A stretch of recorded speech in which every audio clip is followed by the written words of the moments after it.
Estimados profesionales, bienvenidos a la séptima y última charla de capacitación de Gremiagro, la gremial de proveedores de insumos agrícolas, agradeciendo al Colegio de Ingenieros Agrónomos de Guatemala la oportunidad de llevar estos temas de capacitación, y nada hubiera sido posible sin la coordinación de la Unidad de Capacitación Profesional y Especialización de UCAP. Hoy tendremos el tema curvas de degradación de plaguicidas a cargo del ingeniero Cristian Rossi. Por favor, cualquier consulta que se pueda generar, anotarla en el chat general o en la bandeja de preguntas y respuestas, en donde les daremos seguimiento al terminar la charla de capacitación y lo que nos pueda dar el tiempo que se tiene previsto. Así es que bienvenidos, ingeniero Rossi, el tiempo es tuyo. Muchas gracias, Luis, por la introducción y muchas gracias a ustedes por estar presentes en esta capacitación. Vamos a trabajar el tema de curvas de degradación de plaguicidas, el cual es un tema muy interesante que viene a complementar los temas que ya hemos tratado en los módulos y en las capacitaciones anteriores. Y la importancia de este tema está fundamentada en que tenemos que conocer qué es lo que pasa cuando un plaguicida entra en contacto con un vegetal, con una planta. ¿Qué es lo que le ocurre a ese plaguicida? Y, por supuesto, en qué condiciones se va a dar ese fenómeno de cambio y en cuánto tiempo se va a lograr ese fenómeno de cambio. Entonces, es por eso que nos interesa mucho el tema. Voy a proceder a apagar mi video, activar el puntero y recordarles, el tema, advierto, tiene algunas partes donde hay algunas gráficas que vamos a ir tratando. Como siempre, por favor, con toda la confianza, al final de la plática, pues podemos resolver dudas y las preguntas, las observaciones, los aportes, que es la parte tal vez más valiosa de la presentación. Entonces, sin más, voy a proceder a empezar con el tema y vayan anotando, ya sea en el chat o al final, como ya mencioné, esas dudas o esas preguntas. Para que entendamos cómo está la estructura de la presentación, voy a compartir una agenda solo para apuntar esos temas importantes. Entonces, lo primero de lo que vamos a hablar son los conceptos básicos, o sea, todos los conceptos que necesitamos para entender el tema. Luego vamos a hacer una integración de esos conceptos, o sea, cómo están relacionados.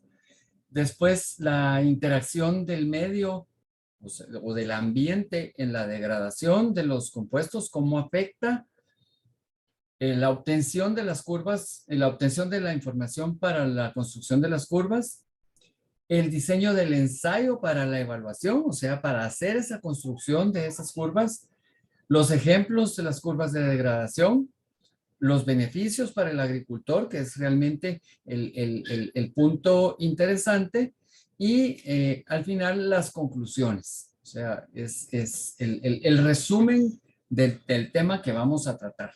Así es que vamos a empezar entonces por los conceptos básicos y quisiera decirles pues que estos fueron seleccionados de acuerdo a la necesidad de aclarar los temas o los puntos que se han tocado en las demás presentaciones, en las demás capacitaciones, pero que son la columna vertebral del tema del día de hoy.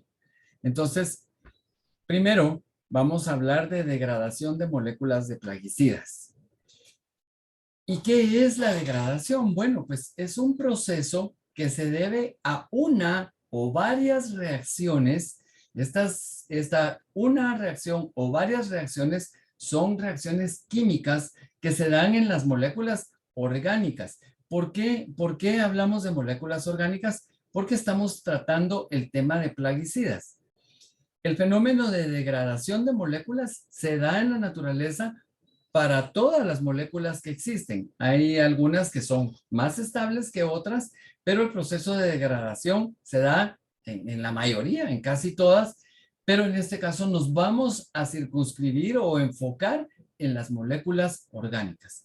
Y esto es porque podemos perder uno o varios átomos de carbono. Si recordarán las moléculas orgánicas, no pensemos en moléculas orgánicas de las producidas por los sistemas vivientes, sino que estamos hablando de las moléculas de la química orgánica, de la química del carbono. Por eso nos referimos a perder uno o varios átomos de carbono en esas moléculas. Y esto va a originar una descomposición en otras moléculas más simples. Vamos a ir rompiendo esas moléculas, se van a ir degradando en moléculas más sencillas. Esto no quiere decir que las moléculas dejen de ser tóxicas o peligrosas. En algunos casos, los metabolitos o las moléculas que obtenemos más sencillas son más peligrosas que las moléculas con las que empezamos. En algunos casos, en condiciones favorables, y esto es muy importante, el proceso logra la mineralización completa del agroquímico. O sea que vamos a llegar a descomponer ese agroquímico a sus elementos más sencillos, la forma más estable con la cual se pueden encontrar en la naturaleza. Pero esto lo vamos a ir explicando poco a poco. Los resultados de esa mineralización pues pueden ser CO2, en algunos casos puede ser monóxido, puede ser agua. Recuerden que de los procesos biológicos, pues los principales resultados casi siempre son CO2, dióxido de carbono y agua.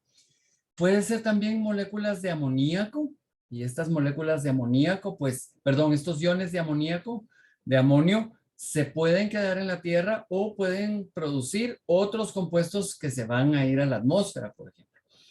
Iones nitrato y iones nitrito.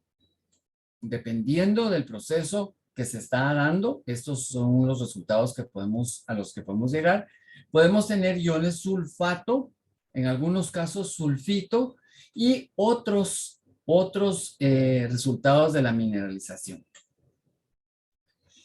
En otros procesos se obtienen metabolitos, ¿verdad? Son compuestos intermedios con propiedades al agroquímico original. Eso ya lo mencioné y lo vamos a estar trabajando durante la presentación. Entonces, cuando tenemos un proceso de degradación de agroquímicos en medios acuosos, podemos tener degradación química y fotodegradación.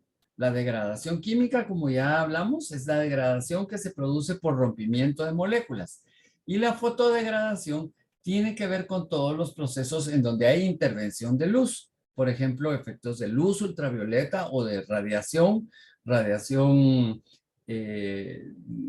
gamma o alguna otra fuerza que tiene que ver con la luz que va a romper esas moléculas. Entonces, hablando de la degradación química, este proceso puede ser una hidrólisis ácida principalmente o una hidrólisis básica o alcalina. Y esto quiere decir que el pH va a ser mayor a 7. ¿Qué quiere decir esto de hidrólisis ácida? Bueno, es un rompimiento en donde hay intervención de moléculas de agua y eso puede ser en medio ácido o en medio básico, en cualquiera de los dos. Para esto se requiere presencia de catalizadores metálicos, o sea, de iones metálicos que deben estar en el lugar en donde se está produciendo la degradación. Y eso es indispensable cuando tenemos organofosforados, carbamatos, triacinas, hidrocarburos clorados. ¿Por qué se necesitan catalizadores metálicos? Porque en sí se necesita un activador o un elemento que es precisamente el catalizador que va a llevar a cabo la reacción. Este catalizador disminuye la cantidad de energía que se necesita para que se dé ese proceso de degradación y la reacción se va a llevar a cabo más rápido. Podríamos decir que es más eficiente la reacción en proceso de un catalizador. Ok. Cuando hablamos de fotodegradación, como ya mencioné, es degradación debida a la luz. Pero es muy interesante hacer la diferencia entre una fotólisis directa, y esto quiere decir que hay un efecto directo de la luz, un rayo ultravioleta va a incidir directamente sobre la molécula, la va a cargar de energía, la va a separar, o sea, va a ser inestable los enlaces en la molécula, la va a llenar de energía, la va a romper y se va a dar la fotólisis. Pero también hay una fotólisis indirecta. Y esto quiere decir que es el efecto de la luz sobre otros compuestos o sobre el medio. Y ahí se producen radicales reactivos, o sea, se activan moléculas reactivas que van a hacer que se origine la reacción de degradación. En otras palabras, la luz va a cargar, por ejemplo, una molécula de agua, la va a romper o la va a activar para que ésta actúe como un ácido sobre una molécula orgánica que tenemos. Entonces, por eso es que se llama fotólisis indirecta. No es la luz actuando sobre nuestra molécula, sino que está cargando al medio o al agua o algún otro compuesto para hacer esa degradación. Ambos procesos son muy importantes y hay que tomarlos en cuenta. Entonces, ahora, enfocándonos, cinética de degradación. ¿Qué quiere decir eso? Cinética. Cinética está relacionada con el movimiento. Yo sé que no muy nos gusta estudiar la física en la universidad, ¿verdad? Cuando hablamos de cinética, y esa parte de todo lo que tiene que ver con la velocidad y la aceleración y todos esos, los fenómenos, las fuerzas interactuando y todo eso, pues suena feo, pero lo que nos interesa es el término cinética. Tiene que ver con cómo se lleva a cabo una reacción, esa velocidad de reacción que es la que estamos buscando. Entonces, es el estudio de las reacciones involucradas en la degradación de nuestros compuestos orgánicos, que en este caso son los plaguicidas, para determinar mecanismos, o sea, cómo se llevan a cabo las reacciones. Los factores involucrados, las variables que tienen que ver en el proceso. Y aquí adelantándome un poco, puedo decir que estamos hablando de la temperatura, estamos hablando de la humedad, estamos hablando del pH, todo lo que se interrelaciona para que se dé a cabo esa degradación. Ok. El tiempo requerido. Como hablamos de cinética, pues definitivamente estamos hablando de un cambio, y en este caso es un cambio de concentración con respecto al tiempo. Entonces yo necesito saber, por ejemplo, cuando hago la aplicación de un plaguicida, hago la fumigación, por ejemplo, en cuánto tiempo puedo cortar el fruto, ¿verdad? A lo que llamamos un periodo de seguridad. ¿En cuánto tiempo puedo cortar yo ese fruto? O periodo de carencia también, ¿verdad? Se le conoce como periodo de carencia. Entonces, sabiendo la cinética del proceso, yo puedo, de acuerdo a la concentración que apliqué y a las condiciones con las cuales estoy trabajando, saber exactamente cuánto tiempo va a tardarse esa degradación. Por eso es importante el tiempo. Entonces, jugamos con estos tres factores. Los mecanismos, o sea, todas las reacciones químicas que se dan, los factores, aquí hasta podríamos hablar de la presencia de esos catalizadores, ¿verdad? Que tienen que ver, y el tiempo requerido. Entonces, estos procesos pueden llevarse a cabo con reacciones sencillas, ¿sí? Muy fáciles, digamos que reacciones que casi que son espontáneas, y esas se les conoce como reacciones de primer orden. Pero podemos llegar a tener reacciones muy, muy complejas. Y a esas se les conoce hasta de tercer orden. Hay de primero, de segundo, de tercer orden. Y entonces, si tenemos reacciones muy complejas, estas van a requerir factores especiales, tiempos más largos y una serie de pasos que se deben ir dando en un orden definido para llegar a obtener esa degradación. O sea, esto no es fácil. Pero para nuestros efectos, para nuestros estudios de degradación de plaguicidas, la mayoría de productos agroquímicos se degrada con reacciones de primer orden, o sea, reacciones muy, muy sencillas.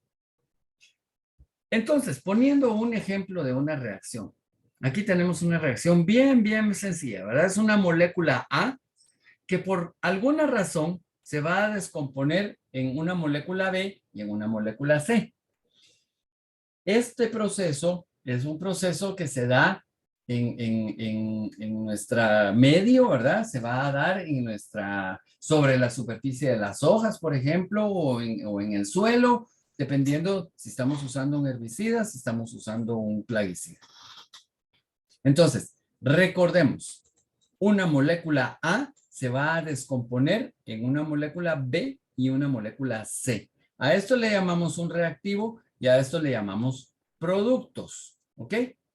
Bueno, entonces la velocidad de reacción, que es prácticamente lo que estamos buscando, que se pone con una B griega, una nu, sub R, esta va a medir la disminución de la concentración de este reactivo, ¿verdad? El reactivo A con respecto al tiempo.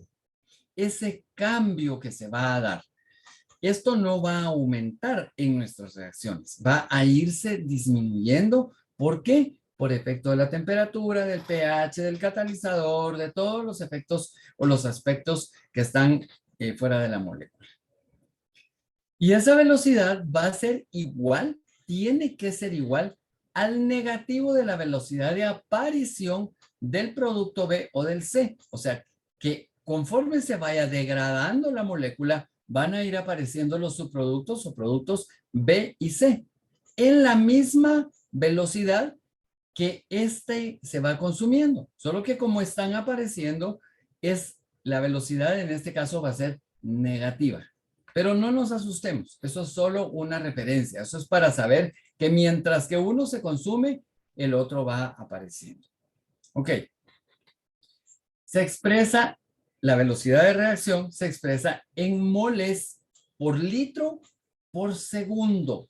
Esto quiere decir que estamos hablando de un cambio de concentración, ¿verdad? Moles por litro por unidad de tiempo, porque nos interesa medir ese cambio del tiempo.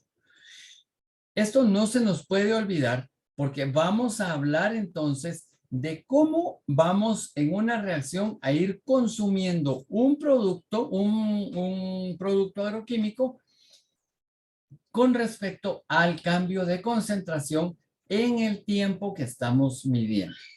Y entonces, haciendo un resumen de todo lo que acabo de decir, aparece la siguiente ecuación. Y la siguiente ecuación no es nada más que la velocidad de reacción expresada en ese cambio de la concentración de A, que es negativo porque va a disminuir con respecto al tiempo, y ese cambio va a ser igual a la velocidad con que va a aparecer el componente B, o cómo va a ir cambiando la concentración del componente B con respecto al tiempo, y eso tiene que ser igual a cómo va a ir cambiando la concentración del componente C.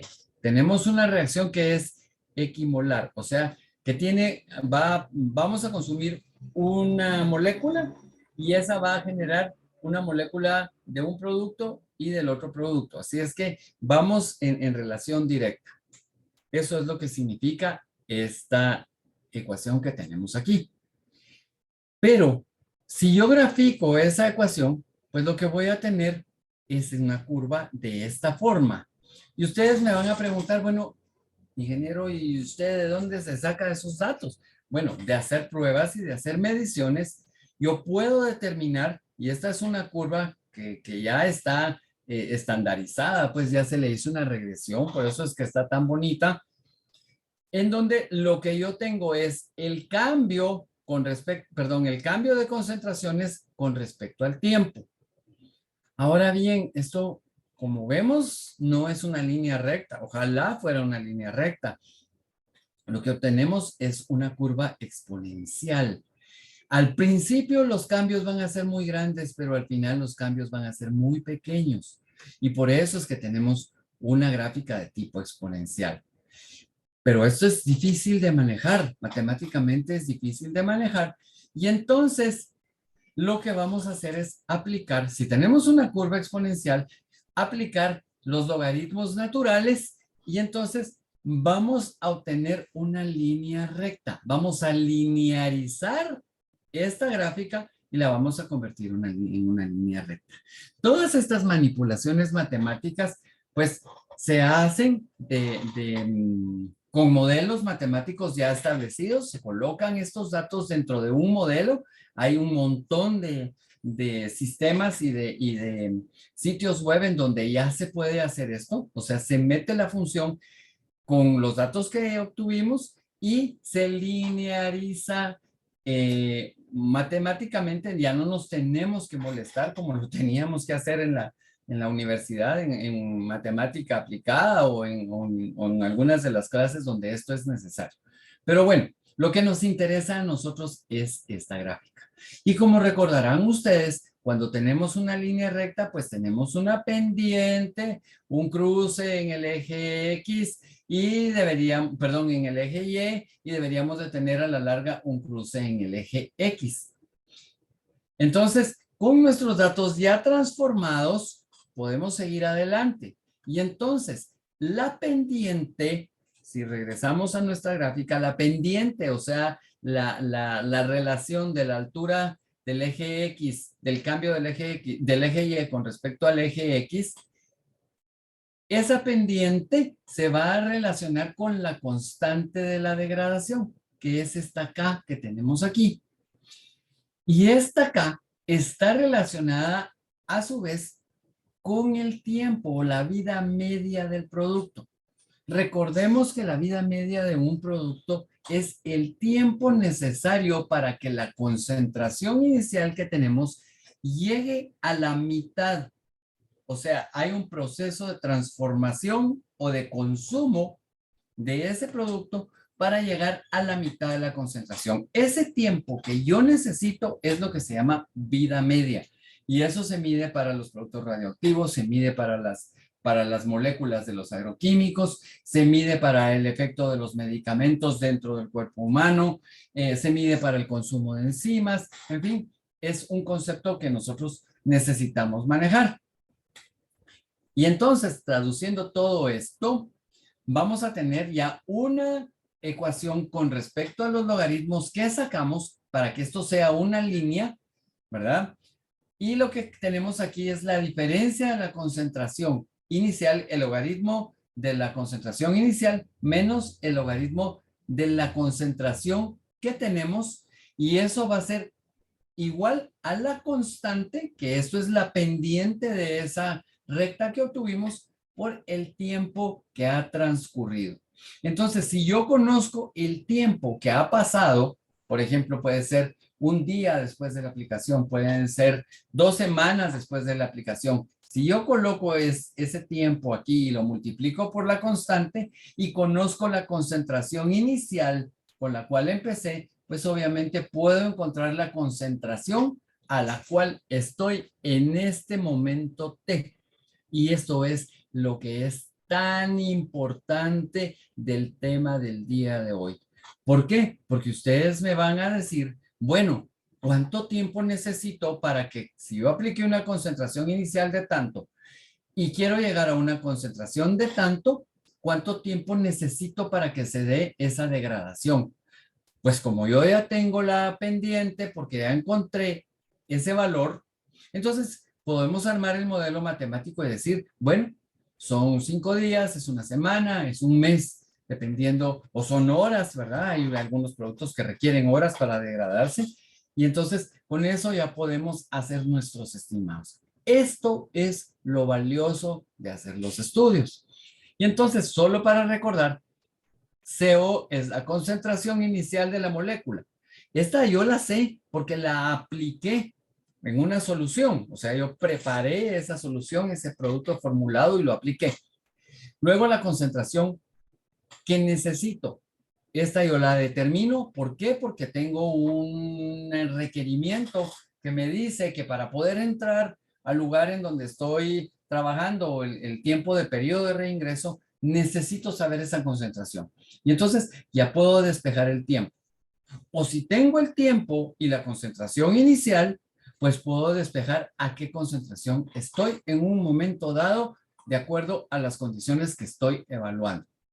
Recalco algo muy importante. Esta constante que está aquí está relacionada con las condiciones a las cuales yo hice la evaluación. Únicamente. Si cambio las condiciones, tengo que hacer otra evaluación. Y entonces, aquí ya la cosa se empieza a complicar. Pero bueno, ahorita lo que nos interesa es ver cómo se va a comportar esto o cómo lo obtengo. Entonces, recordemos que K es la constante de degradación, es la pendiente de la línea recta que yo obtuve de la linearización de la curva de degradación y T es el tiempo en el momento a evaluar. ¿Ok? Ahora, la pregunta del millón. ¿Y cómo hago yo todo esto?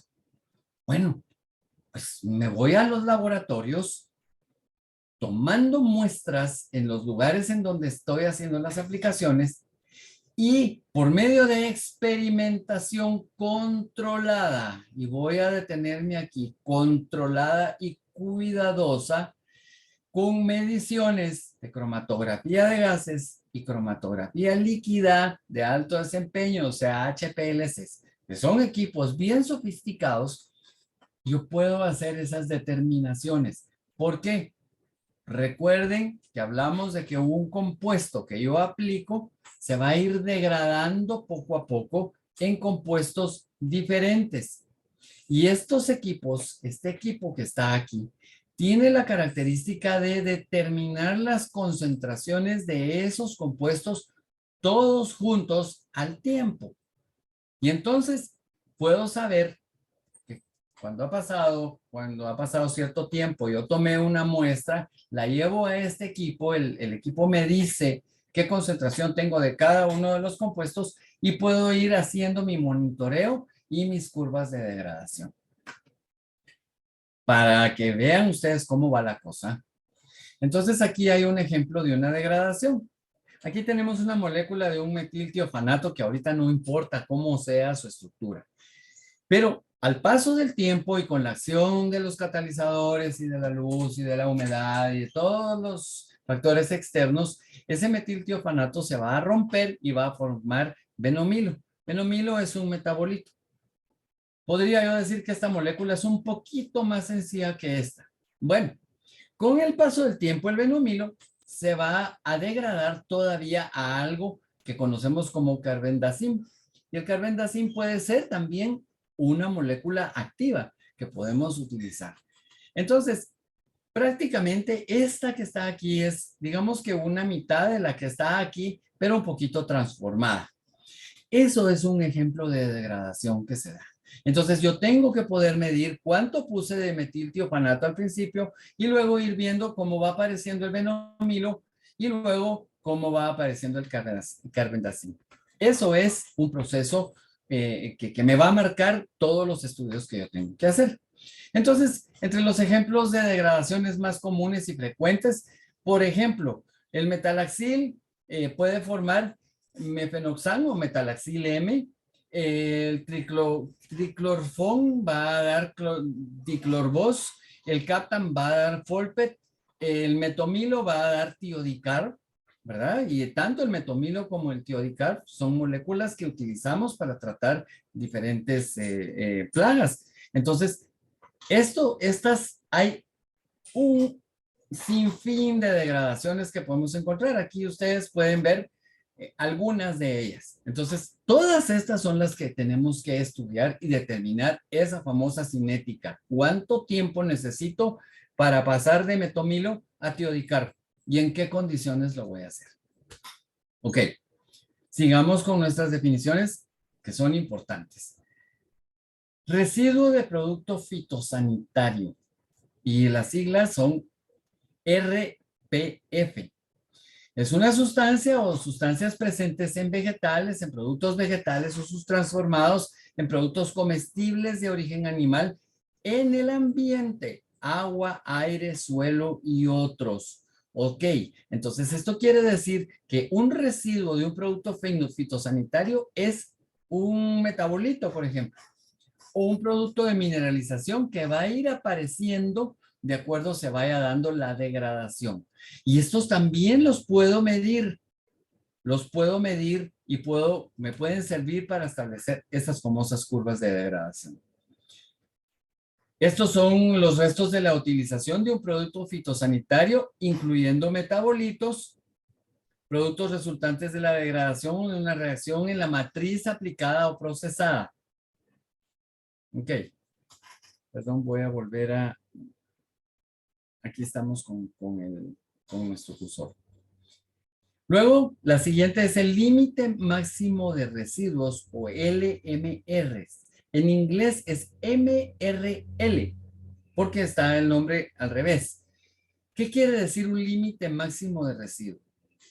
Es una concentración máxima de residuos de un producto fitosanitario o de un metabolito en un producto vegetal o un producto alimenticio.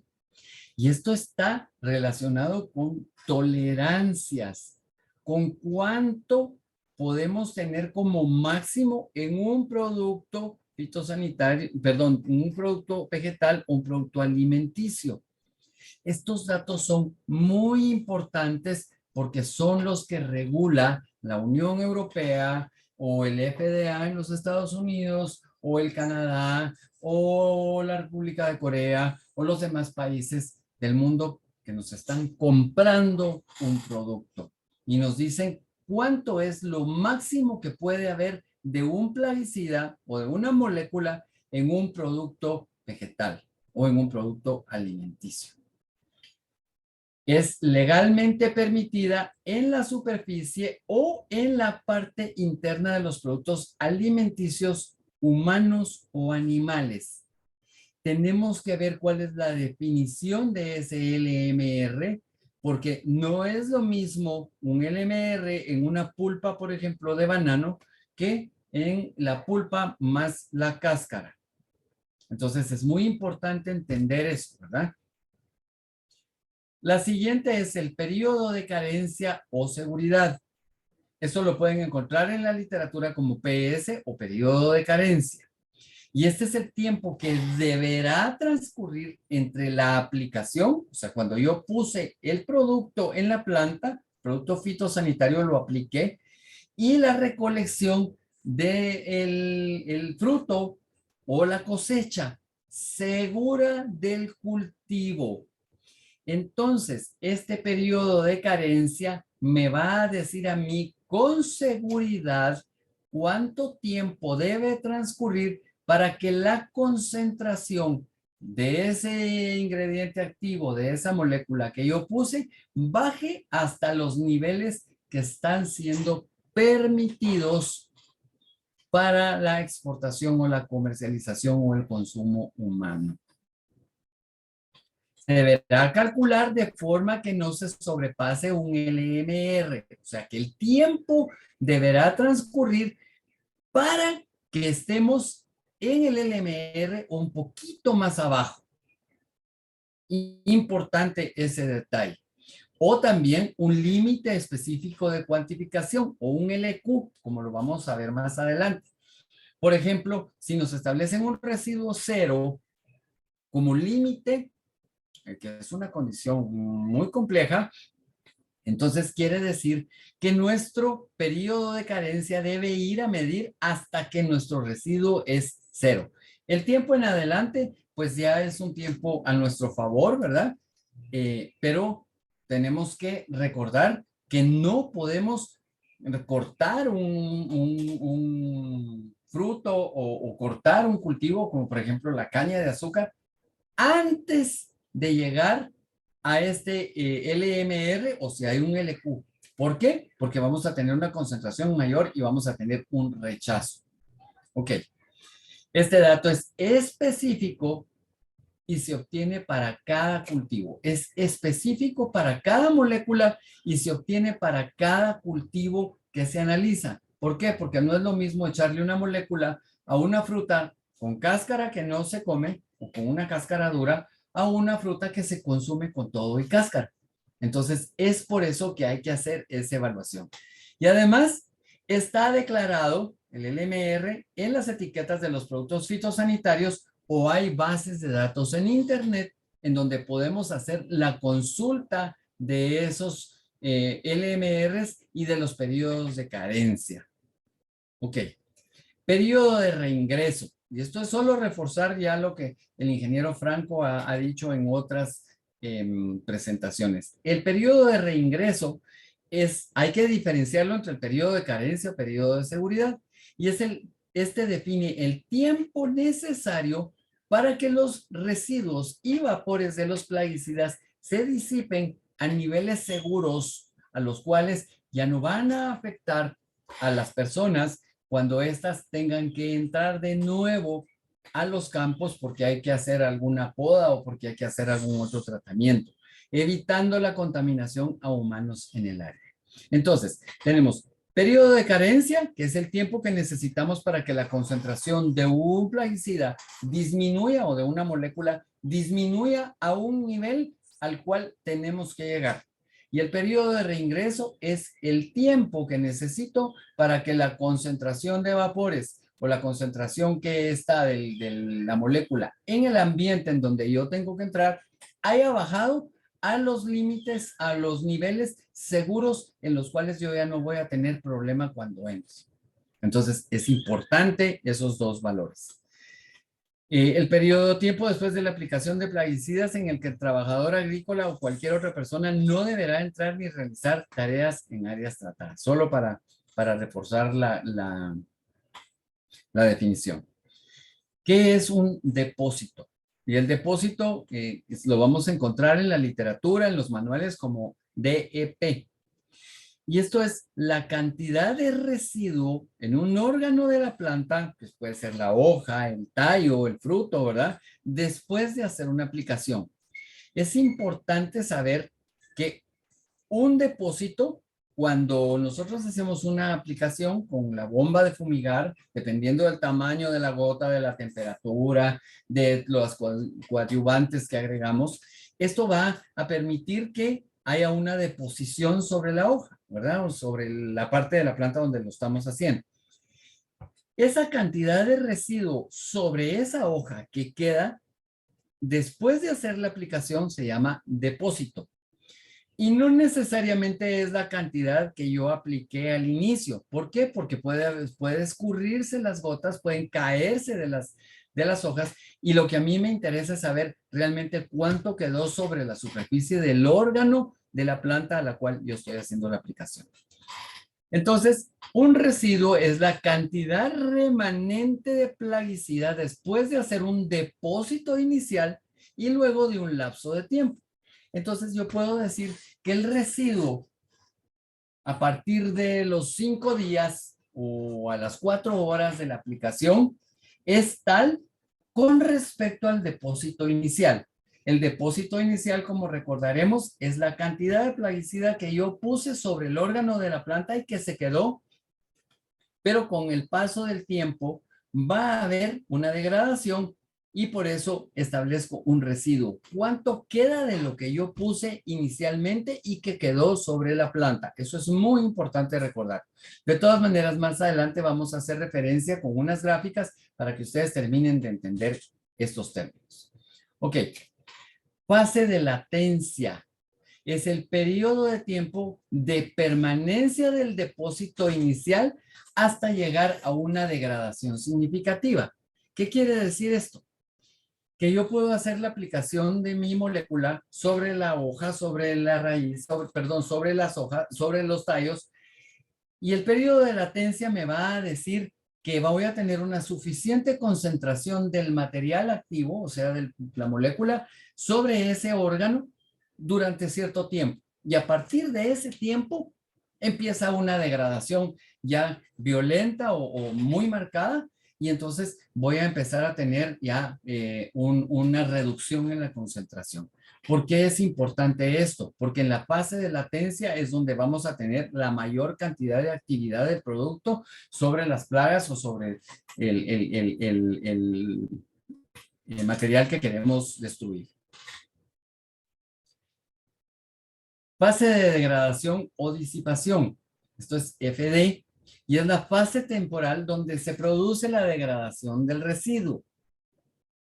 Y esto se debe a efectos mecánicos internos, o sea, de la planta en sí, del metabolismo de la planta, pero también a efectos mecánicos externos que no tienen que ver con la planta. Por ejemplo, los ambientales y del suelo. La temperatura tiene mucho que ver, la humedad tiene mucho que ver, la luz solar tiene mucho que ver. Entonces, esto es importante que lo tomemos en cuenta porque la fase de degradación se va a ver afectada precisamente por estos efectos mecánicos internos en sí de la planta, por el metabolismo de la planta, pero también por los efectos externos. Fase de persistencia. Es el tiempo en que la degradación es independiente de la concentración inicial, o sea, de cuánto puse, de la cantidad de residuo y de las condiciones ambientales. Esta fase va a hacer referencia a la cinética, o sea, a cómo va a darse este cambio que ya hemos estado hablando, ¿verdad? A la degradación en sí, y esto debido a los factores que ya mencionamos, ¿verdad? Los factores internos y a los factores metabólicos. Normalmente es una degradación de primer orden, o sea, es una degradación sencilla y es lineal, pero hay algunas excepciones. Nosotros nos vamos a quedar con las lineales, que son las que nos interesan. Bueno, después de haber visto estos conceptos, o sea, tener ya la idea general de los términos que vamos a usar, pues vamos a hablar entonces ya de la integración de estos conceptos. O sea, cómo realmente están relacionados y cómo se ven en una gráfica. Bueno, aquí tenemos una gráfica de los datos, ¿verdad? Estos son más o menos los datos de los cuales hemos estado hablando. Como recordarán, teníamos una latencia, un periodo de latencia, que es donde la concentración del producto se mantiene más o menos estable, o sea, no hay una degradación notoria, y por eso es que aparece una línea recta aquí, ¿verdad? Aquí tenemos la concentración del plaguicida, esto aparece casi constante. El depósito está puesto aquí, ¿verdad? Aquí está en la concentración. El depósito significa que ahí, en ese punto, hicimos o colocamos la cantidad del metabolito, perdón, del producto activo que necesitamos sobre la planta. Y de ahí empieza a correr nuestro tiempo. El tiempo viene aquí, ¿verdad? El tiempo va corriendo en el eje de las X. Entonces, al pasar el periodo de latencia, vamos a llegar a donde va a haber ya una degradación ya notoria y vamos a llegar a la fase de disipación o degradación. Aquí vamos a producir los vapores, las moléculas van a empezar a formar metabolitos y vamos a tener la degradación. Y luego vamos a tener una fase de persistencia, que es esta fase verde. ¿Y por qué se llama persistencia? Porque aquí ya la degradación es muy lenta. Y se llama persistencia porque hay un remanente del producto que está sobre el órgano de la planta y sigue funcionando, pero ya no está a la concentración inicial a la cual hicimos el depósito. Ok. Importante, y hay que remarcar los plazos de los cuales hablamos. El plazo de reingreso está marcado aquí gráficamente para que lo entendamos como este tiempo. Este plazo de reingreso corresponde todavía un poquito más a la latencia. Puede ser que ya haya una degradación aquí y eso me permita ya entrar al campo.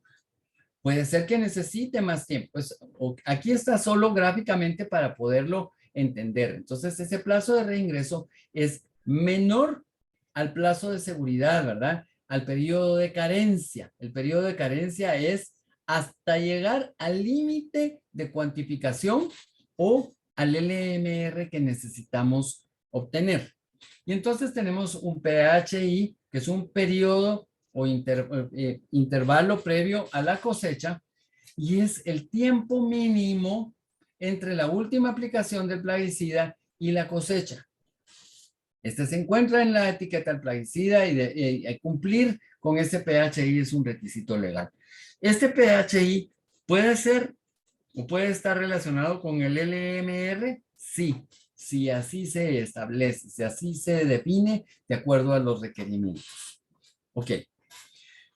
Entonces, si convertimos estos datos a una curva de degradación, pues ya vimos una, ¿verdad? Y aquí está en su forma normal el cambio de tiempo y el cambio de concentración, ¿verdad? Del compuesto que estamos analizando. Entonces vamos a tener nuestra curva y esa curva es una curva exponencial.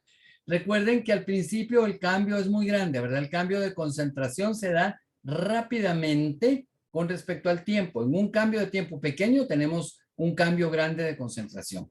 Ok, y eso al avanzar en el tiempo, pues va a ir disminuyendo y disminuyendo y disminuyendo hasta que el cambio es casi imperceptible.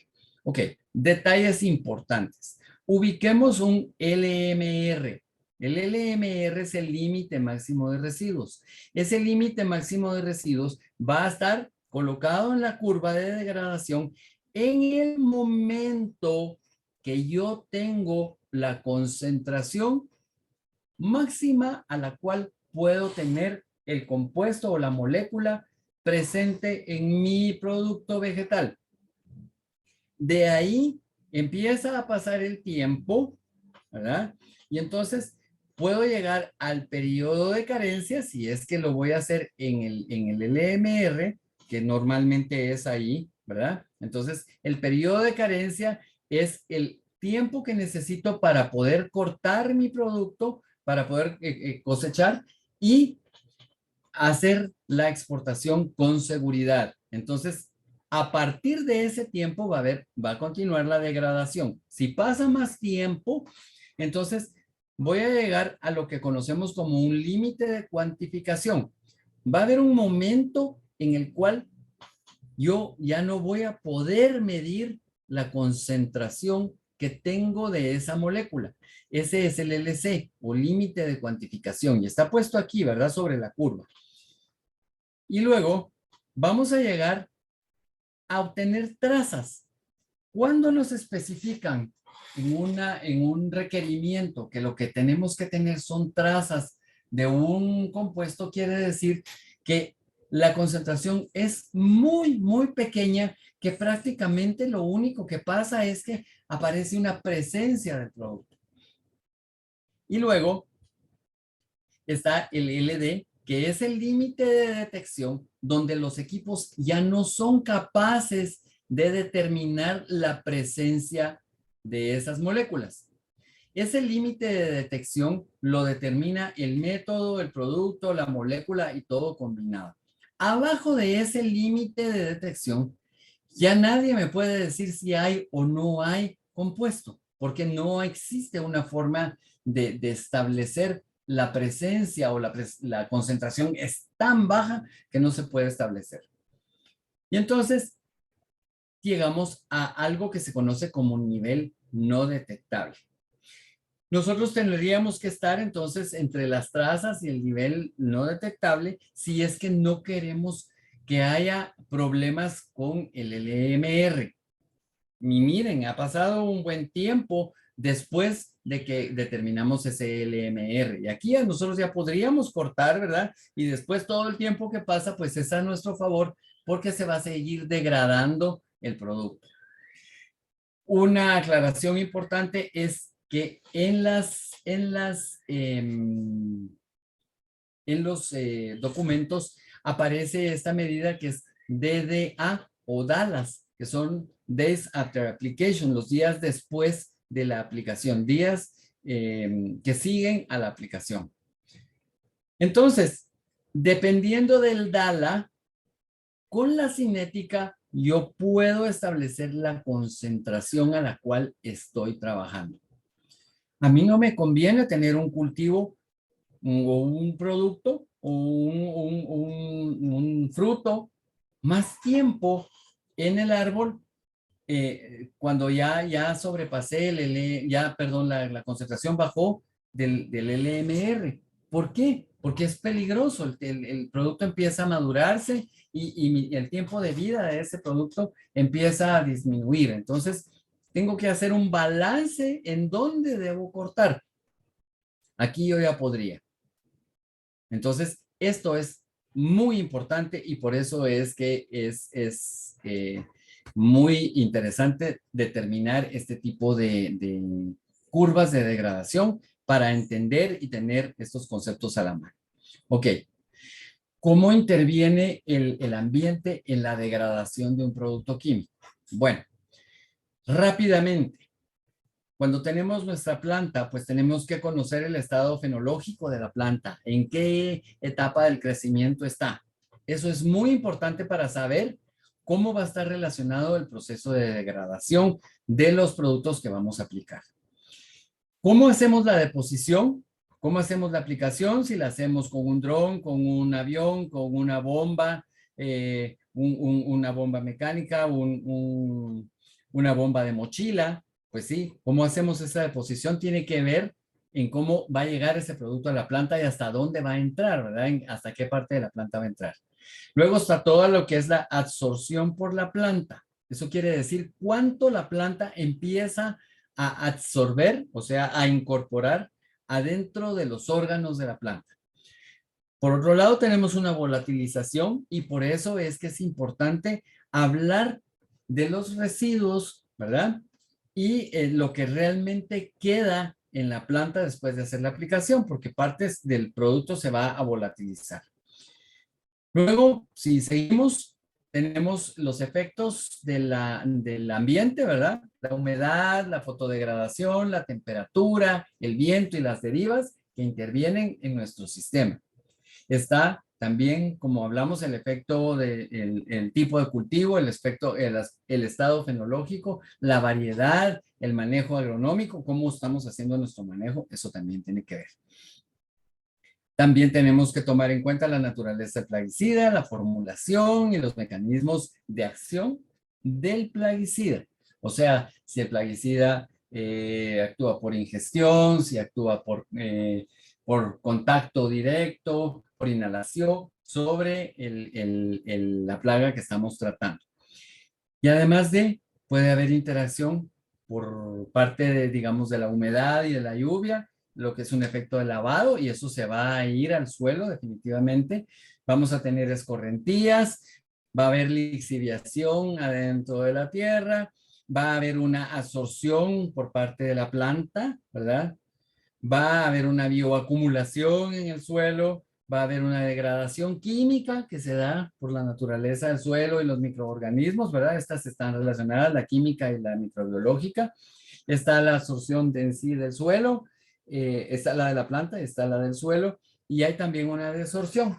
Entonces, todos estos factores que están colocados aquí van a determinar la cinética de una reacción. Porque si jugamos con todas estas variables, eso va a establecer una cinética específica. Y es donde la cosa se complica. Entonces, ¿qué tenemos que tomar en cuenta para la degradación del ingrediente activo? Las propiedades intrínsecas de la materia activa, o sea, las propiedades físico-químicas, el tamaño y la estructura de la molécula. Si es hidrosoluble o es lipofílica, o sea, que va a ser soluble en un aceite o en agua. Ese poder vaporizante que tiene la molécula, o sea, cuánto se va a evaporar cuando la aplicamos. Su solubilidad, si es soluble en agua, si es soluble en aceite, o sea, eso tiene que ver también. La fotoestabilidad, qué tan estable es ante la luz. ¿Qué tan estable es ante la temperatura? Hay algunas moléculas que son muy reactivas a la temperatura y por eso no conviene, además de evaporación y de derivas, hacer aplicaciones cuando hace mucho calor. El pH, ¿a qué pH estamos trabajando? El tipo de la formulación que vamos a usar y otras, ¿verdad? Todas las interacciones, ¿verdad? De todos los materiales que estamos agregando y que van a ayudar a la materia activa a funcionar. Y luego están las extrínsecas, o sea, que no tienen que ver con la materia activa. O sea, aquí es como las condiciones van a afectar. La concentración en el caldo de aplicación, en la fórmula, en la mezcla que hicimos, el pH del caldo. Y esto tiene que ver con todos los coadyuvantes, con el tratamiento que le hicimos al agua, por ejemplo, si acidificamos o todo lo demás. La superficie de la matriz, o sea, si va a ser ácida, si va a ser grasa, si va a ser cerosa, esto depende de la planta, ¿verdad? Las hojas de las plantas o las partes de las plantas no son iguales y tenemos que saber cómo es. La relación de superficie y masa del fruto o del producto. Esto lo voy a marcar ahorita porque ya vamos a explicar después cómo nos afecta. Relación de superficie, o sea, el área superficial que está expuesta con respecto a la masa y el volumen del fruto o del producto que estamos cosechando. Las condiciones edafológicas y climatológicas del momento de la aplicación. Esto lo tenemos que controlar, ¿verdad? El suelo y el clima, ambos. El estado fenológico y nutricional del cultivo, que eso ya lo mencionamos, la calidad del equipo con el cual yo hago la aplicación, las boquillas calibradas, el goteo, el mantenimiento que yo le doy a mi equipo. Esto es importante porque me va a permitir ser reproducible, o sea que yo puedo replicar las condiciones con las que hice el estudio de la curva de degradación, con las cuales yo voy a hacer la aplicación en el momento en que necesito hacer el tratamiento en las plantas. ¿Qué tipo de aplicador tenemos? ¿Quién es la persona que va a aplicar? Si es experimentado o no. Si es experimentado y yo le doy instrucciones, él va a saber cómo tiene que hacer la aplicación, que va de acuerdo a lo que yo ya hice en mis estudios. Efectos de deriva. ¿Cómo son esos efectos de deriva? ¿Cómo están actuando? La repetición de las aplicaciones. ¿Cuántas hago? ¿Hago una? ¿Hago dos? ¿Solo es una aplicación? ¿Son dos aplicaciones? Eso también tiene mucho que ver en la cinética. Los procesos de absorción celular. Y eso tiene que ver en sí con la planta. ¿Cómo funciona esa planta? ¿Cómo es el metabolismo de la planta? Y todos los factores que ya mencionamos. ¿Qué factores o cómo están relacionados los factores con esa variabilidad de residuos al momento de cosecha y el probable aporte que tienen esos residuos? Entonces, haciendo una gráfica, los factores climáticos influyen hasta en un 40%. Hasta en un 50% los factores de formulación. O sea, recuerden que estamos hablando de variabilidad.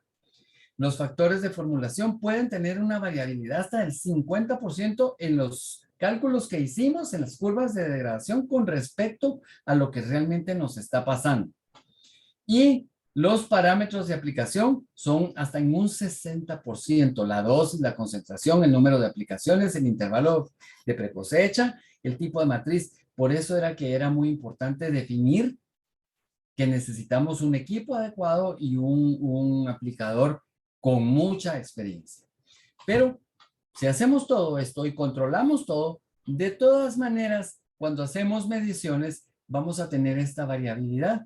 No nos sale tan linda nuestra grafiquita, sino que los puntos van a empezar a bloquear, como decimos nosotros cuando estamos haciendo los estudios, y entonces hay una variabilidad en los valores y tenemos que encontrar un modelo que represente eso que hicimos. Y tomen nota que aquí va a haber un diámetro de valla, o sea, el tamaño de la fruta, el diámetro de la fruta, contra la cantidad del depósito inicial. Entonces, ¿qué quiere decir esto? Y aquí es donde voy a hablar de esa relación de área-volumen de una esfera. Si tenemos nuestra manzana, esa manzana tiene un radio, sabemos que podemos calcular la superficie, el área de la esfera, ¿verdad? Y esa estada es 4pi por r al cuadrado. Pero el volumen de la esfera, o sea, ¿qué volumen tiene esto cuando yo introduzco esa fruta adentro de una cantidad de agua? ¿Cuánta agua se desplaza? Ese volumen está dado como 4/3 de pi por r al cubo. Recuerden que es muy importante la relación de área sobre volumen. ¿Por qué? Porque a mayor área, o sea, a mayor radio, voy a tener más área pero la relación de volumen cambia en el denominador. O sea, si aumento el área, voy a tener menos volumen. ¿Qué quiere decir esto? Si aumenta el radio, la razón disminuye. Y eso es lógico, porque toda el área interna, el volumen interno no va a ser afectado como es afectada la superficie de la manzana. Entonces, para una sandía, si yo hago una aplicación, para llegar al centro, para afectar la pulpa de la sandía, o sea, la parte, la carne de la sandía, la razón es 3 sobre el radio. Y eso quiere decir que no es lo mismo que yo le aplique un plaguicida a una sandía que se lo aplique a un arándano o a una fresa. Entonces, para que vean cómo va esto, mientras más pequeña es la fruta, mayor será la concentración de residuos. Por esto que acabamos de hablar. Entonces, en una toronja voy a tener mucha más área superficial que el volumen en sí de la fruta.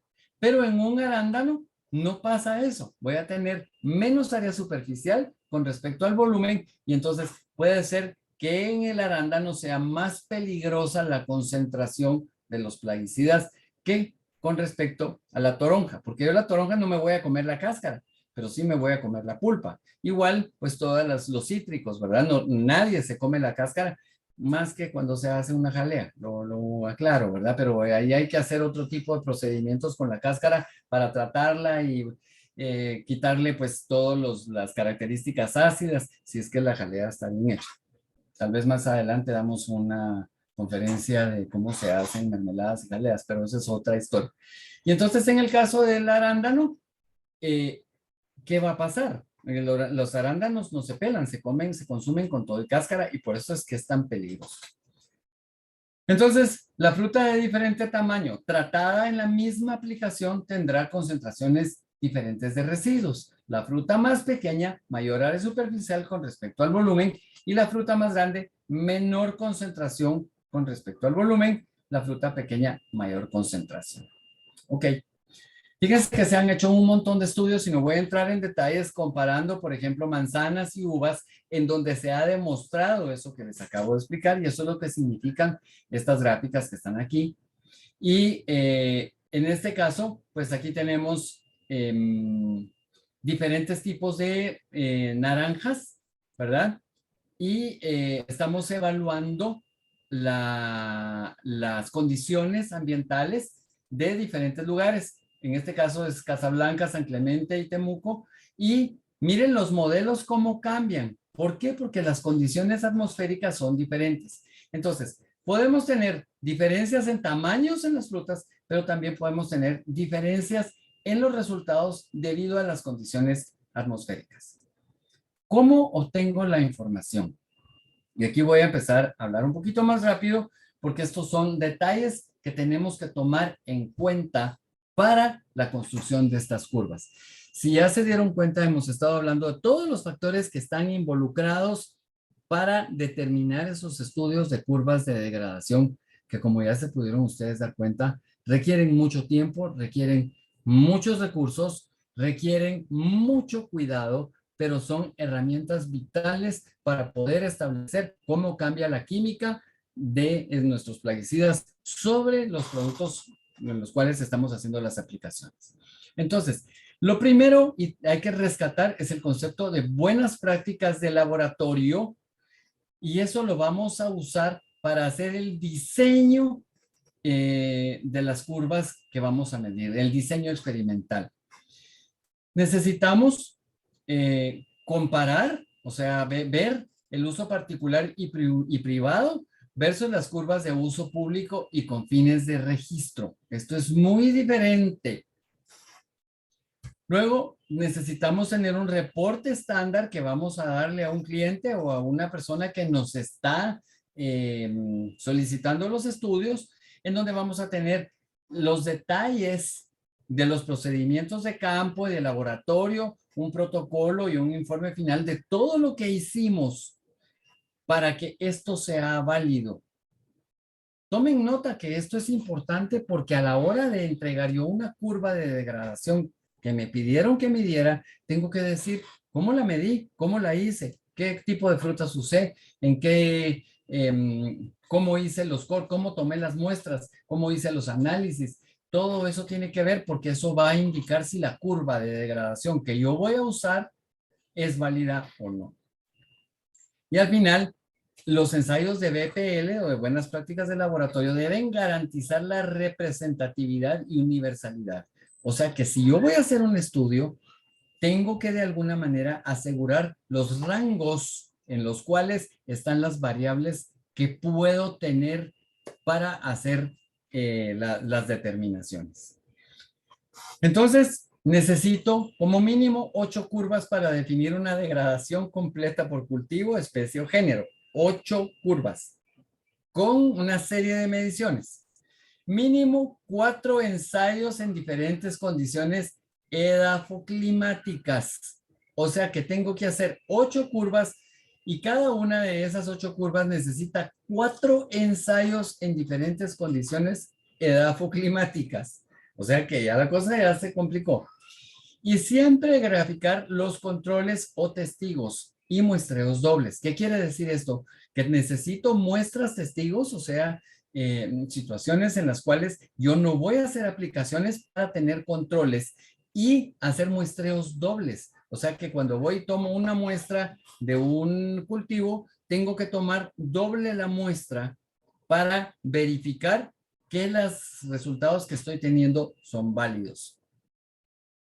La fase de campo la tengo que hacer perfectamente bien planificada y esto es de una forma minuciosa versus los tratamientos estándar o los tratamientos convencionales o comerciales que estoy utilizando.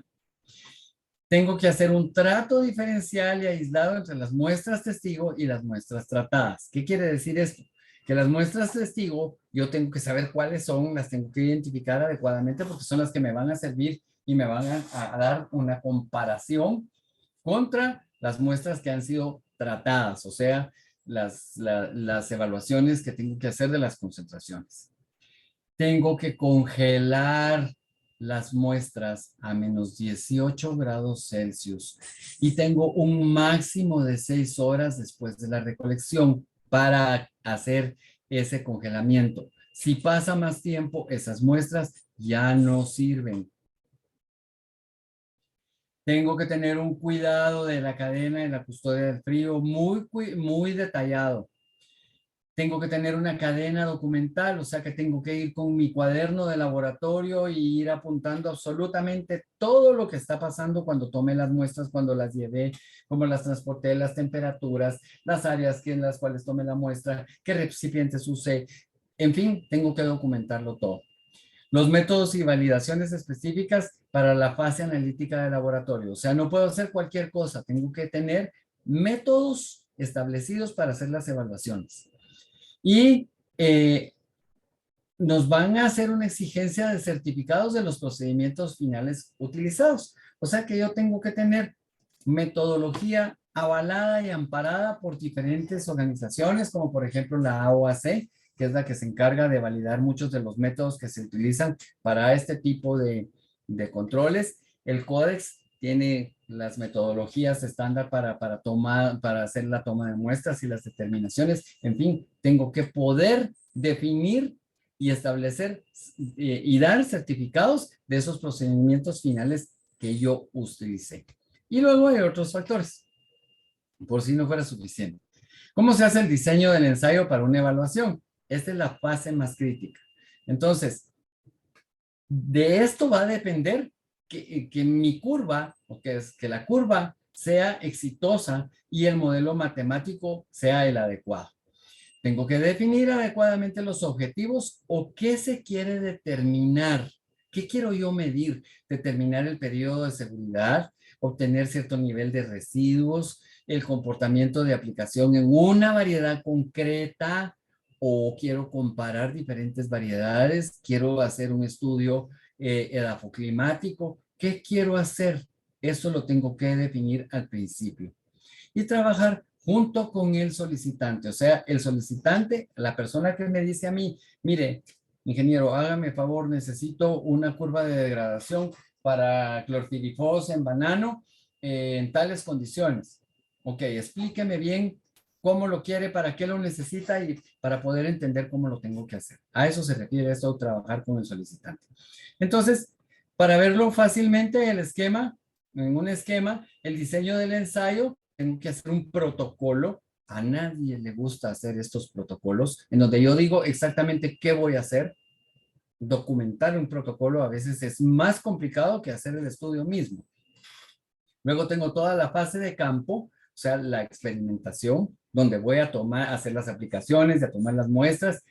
eh, Hago la recolección de las muestras, que yo tengo que tener un diseño experimental y las pruebas logísticas, o sea, cómo voy a hacer las mediciones, qué estadística voy a utilizar, y luego hacer la fase de laboratorio, ¿verdad? Y a ir a sacar todos los datos con los equipos y a tener la custodia, por eso está aquí, de los datos primarios. Tengo que tener en cuenta qué parcela qué parcela y su ubicación voy a utilizar para hacer el estudio. Por supuesto, medida determinada con GPS, con sistemas de muestreo, de drones y de toda la tecnología de precisión que hay. Por supuesto, la fecha de aplicación, el modo de aplicación, si lo voy a hacer foliar, por riego, por drench o por cualquier otro método. El estado fenológico del cultivo. Esto tengo que saber yo en qué estado está la planta para hacer el diseño experimental. El tipo de suelo, qué suelo tengo, los BPAs en los días sucesivos. Ya se recordarán que tenemos que tener mucho cuidado con todas las muestras y con todos los procedimientos. Tenemos que ver los riegos, otras aplicaciones, fitorreguladores, y otros aspectos, ¿verdad? Las buenas prácticas agrícolas son importantísimas y las tengo que documentar. El clima del día de la aplicación y siguientes durante el ensayo. O sea que tengo que tener datos del clima, y si mejor tengo acceso a una estación meteorológica o tengo sistemas para medir esos datos, pues son muy importantes, porque con un cambio ya pueden haber variaciones, un cambio en temperatura o humedad. Y por supuesto la persona aplicadora. No puede ser cualquiera que yo vaya encontré a un patojo que me ayude y que vaya a ver cómo aplica. No, tiene que ser una persona muy experimentada, como ya les dije anteriormente, para yo poderle dar instrucciones de cómo necesito que se haga esa aplicación. Luego tengo que ver el ingrediente activo, el número de lote de formulado y la fecha de caducidad, la concentración prevista a aplicar. Esto yo ya lo tengo que saber, ¿verdad? No puedo hacer una aplicación con una sobredosis, porque ustedes ya saben que eso no es adecuado, y además económicamente pues no se hace con todos los cuidados posibles. ¿Qué otros productos están en la mezcla de aplicación? O sea, si estoy usando coadyuvantes, si estoy utilizando algún químico, algún aditivo, todo eso lo tengo que declarar. El número de especímenes a muestrear, o sea, cuántas muestras tengo que tomar. Tengo que codificar cada espécimen y su masa, o sea, cada muestra que yo tomé la tengo que codificar. Y recuerden que tenemos muestras dobles. Necesitamos saber los DALAS o los días después de la aplicación. Cada cuánto voy a muestrear. Puede ser que al 0 días, a los +3, a los +5, a los +7 días. No, si tengo los recursos y la capacidad de hacerlo todos los días, pues qué genial, pero eso es muchísimo dinero en cuestiones de laboratorio. La elección de la parcela, pues es obvia, debidamente acotada y georreferenciada con algún sistema. Determinar índice de vegetación de diferencia normalizada, el NDVI, que es muy aconsejable, ¿verdad? Para conocer nuestra parcela. Realizar muestreos sobre ploteos marcados y separados entre sí cada 30 a 50 metros, o sea que tengo que ir a evaluar la parcela adecuadamente. Y entonces ya puedo hacer mi tablita, y aquí ya tengo los DALAS, ¿verdad? Los 0 días, 1 día, 3 días, 5 días, y qué voy a hacer cada uno de esos días. Si voy a hacer aplicaciones, la degradación, la aplicación del agua de riego, en fin, todo lo tengo que tener controlado en los días después de las aplicaciones. Entonces, puedo hacer un muestreo por ploteos, en donde tengo un área definida y en esa área puedo ir a hacer mediciones y determinar una curva de degradación o ensayo en cada una de las áreas, o puedo tener un campo abierto de muestreo aleatorio simple y entonces voy haciendo un recorrido, ¿verdad? Y puedo ir haciendo en el recorrido y cada punto será un punto de muestra y una fecha en la curva. Entonces, tengo estos dos sistemas. Puedo escoger cualquiera de los dos dependiendo, o sea, haciendo el análisis de qué es lo que quiero determinar. Y para seguir los muestreos adecuados, fijar el objetivo del estudio, como ya lo dijimos, definir un fitosanitario a evaluar, definir las fechas de muestreo, que eso es muy importante en el plan de trabajo, diseñar la toma de la muestra, ya sabemos que necesitamos saber cuántas y cómo, tomar las muestras, colectar la información de campo y evaluar las muestras de laboratorio. Entonces, después de hacer todo esto, estos son los ejemplos. Así son nuestros datos climatológicos del ensayo en mandarina. Esto es un ensayo que se hizo. Y miren las variaciones. Por ejemplo, aquí tenemos días, precipitaciones, en donde hubo precipitaciones y están controlados, están marcados en mi control. Luego tenemos la temperatura, ¿verdad? Y ahí están las variaciones, pero tengo que establecer un modelo matemático para ver una temperatura promedio, por ejemplo, cómo va cambiando. Y luego la radiación solar. Miren cómo cambia la radiación solar, que hay días que no están nublados, hay días que no están nublados. Eso también incide. Y eso se traduce en estos resultados.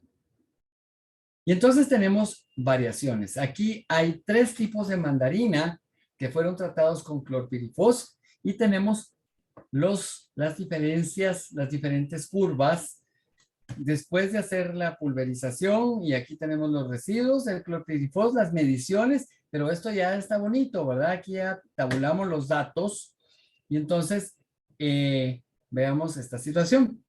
Aquí tenemos para comparación de una naranja y de una mandarina, y entonces miren cómo están los datos aquí. Aquí la radiación, perdón, las precipitaciones están puestas aquí con las flechas.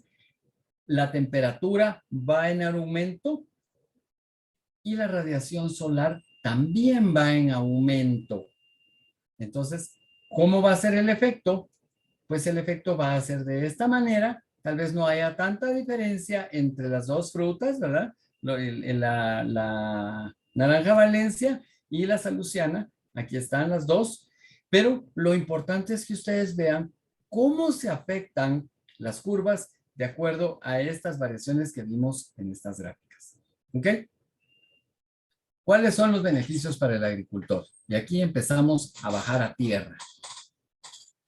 El agricultor podrá, con estas curvas, conocer plazos de seguridad para la aplicación de fitosanitarios para su cultivo y formas de aplicación particulares. Entonces, por eso está la referencia aquí, los plazos de seguridad, los tiempos que yo necesito para saber que voy a estar abajo de los LMRs o los límites máximos de residuos que me están pidiendo en el comercio internacional. Eso es muy importante. O sea, que el agricultor con las curvas de degradación podrá hacer esas estimaciones. Planificar con más certeza los momentos de aplicación de moléculas dentro del programa de manejo integrado de plagas y malezas. ¿Qué quiere decir eso?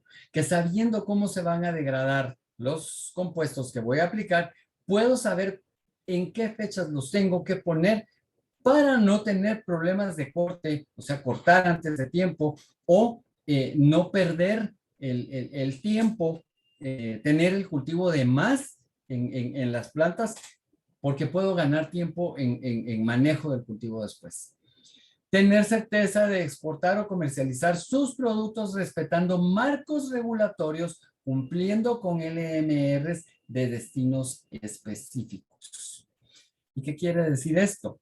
Que con el control, con las curvas, yo puedo respetar esos LMRs y los marcos regulatorios y puedo exportar con seguridad los productos.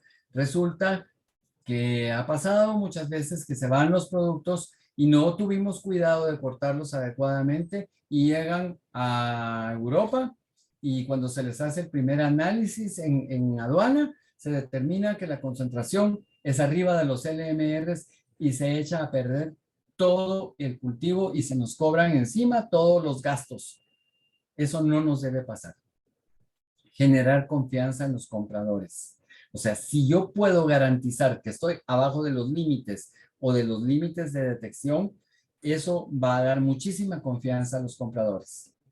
Mostrar a las certificadoras en buenas prácticas de manufactura y ambientales gestiones más robustas. ¿Qué quiere decir esto? Que si yo enseño que utilizo curvas de degradación a un certificador y que garantizo mis mediciones y que estoy controlando y que estoy definitivamente los sellos me van a dar con mayor seguridad la certificación que necesito.